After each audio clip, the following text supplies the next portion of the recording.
സംസ്ഥാന സാമ്പത്തിക പ്രതിസന്ധിയിലായിരിക്കെ നമ്മുടെ മന്ത്രിമാരുടെ ധൂർത്തിന് ഒരു കുറവുമില്ല. സർക്കാർ ചെലവിൽ 6 ഡ്രൈവർമാരെ വെച്ച മന്ത്രിമാരുണ്ട് കേരളത്തിൽ. മന്ത്രി വി.എസ്. ശിവകുമാറിന്റെ കാർ ഓടിക്കാനാണ് 6 ഡ്രൈവർമാർ. മന്ത്രി അനൂപ് ജേക്കബിനുള്ളത് 6 അറ്റൻഡന്റുമാർ. ചെലവ് ചുരുക്കണമെന്ന് ഉത്തരവിറക്കിയ ശേഷവും മന്ത്രിമാരുടെ ധൂർത്ത് തുടരുന്നു. കടുത്ത സാമ്പത്തിക പ്രതിസന്ധി.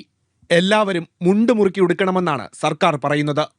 വാഹനം, ടെലഫോൺ, വൈദ്യുതി എന്നിവയുടെ ഉപയോഗത്തിലും കർശന നിയന്ത്രണം വേണം. സർക്കാർ ഉദ്യോഗസ്ഥരുടെ വാഹന ഉപയോഗവും കുറയ്ക്കണമെന്നാണ് ഉത്തരവ്. എന്നാൽ ഇതൊന്നും ഉത്തരവിടുന്ന മന്ത്രിമാർക്ക് ബാധകമല്ല. ഒരു മന്ത്രിക്ക് 6 ഡ്രൈവർമാർ എന്തിനാണെന്ന് ചോദിക്കരുത്. ആരോഗ്യമന്ത്രി വി.എസ്. ശിവകുമാറിനുള്ളത് 6 ഡ്രൈവർമാർ. 21 സ്റ്റാഫുള്ള മന്ത്രി ഡ്രൈവർമാർക്ക് മാത്രം കൊടുക്കുന്ന ശമ്പളം 1,37,225 രൂപ. ഒരുപാട് സാരഥികളുള്ള മന്ത്രിമാർ ഇനിയുമുണ്ട്.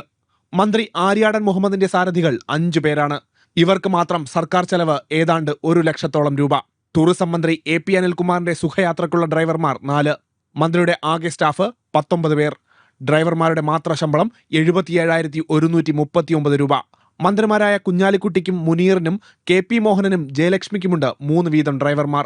ഭക്ഷ്യമന്ത്രി അനൂപ് ജേക്കബിന്റെ അറ്റൻഡർമാരുടെ എണ്ണം 6. ഇവർക്കുള്ള ശമ്പളം 87,702 രൂപ. ഓരോ മന്ത്രിമാർക്കും 15 മുതൽ 25 വരെ സ്റ്റാഫുകളുമുണ്ട്.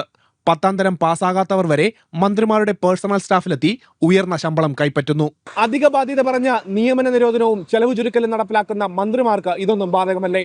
പേഴ്സണൽ സ്റ്റാഫിൽ ആവശ്യത്തിലധികം ആളുകളെ കുത്തിനിറയ്ക്കുന്ന മന്ത്രിമാരുടെ ധൂർത്ത് ആര് നിയന്ത്രിക്കും? തിരുവനന്തപുരത്തു നിന്നും RP വിനോദ്, ഏഷ്യാനെറ്റ് ന്യൂസ്. തനിക്ക് 3 ഡ്രൈവർമാരെയുള്ളൂ എന്ന് മന്ത്രി വി.എസ്. ശിവകുമാർ വിശദീകരിച്ചു. മറ്റ് ജോലികൾ ചെയ്യുന്ന 3 പേരെ ഡ്രൈവർമാരുടെ തസ്തികയിൽ നിയമിച്ചിരിക്കുന്നതിനാലാണ് 6 ഡ്രൈവർമാരെന്ന രേഖകളിൽ വന്നത്. എങ്കിലും ഏഷ്യാനെറ്റ് ന്യൂസിന്റെ റിപ്പോർട്ടിന്റെ അടിസ്ഥാനത്തിൽ ഡ്രൈവർമാരുടെ എണ്ണം 3-ൽ നിന്ന് 2 ആക്കുമെന്നും മന്ത്രി അറിയിച്ചു.